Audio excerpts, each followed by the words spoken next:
Welcome to Burlap Teachers. Enjoy the video. You begin now. Pick one small zone and set 2 boxes labeled Keep and Donate plus 1 trash bag. Don't overplan, act. Work in 15-25-minute sprints. This keeps focus and reduces overwhelm. As you touch each item, ask, have I used this in 12 months? Does it serve me? Place items in the right box immediately, no piles. Once done with that surface, pause, reset the timer, and move to the next small area with the same quick system. Now you tackle the harder middle. Handle items that tug at emotion by photographing them before deciding. This preserves memory while reducing clutter. Make a strict limit for keeps, for example 3 bins or 1 shelf, and enforce it. When space fills, remove something.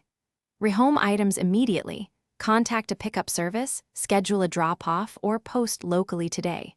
Once items leave your space, you'll feel relief. Make sure to tidy surfaces so progress becomes visible and motivating.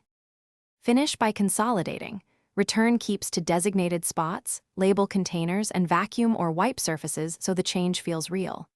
Establish a 30-minute weekly maintenance habit and add it to your calendar.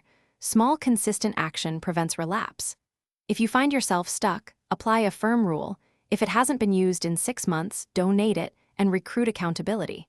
Ask a friend to stay for 1 session or book a single professional organizer visit. This external support breaks paralysis and keeps momentum. Thanks for watching. Consider subscribing if this video helped you.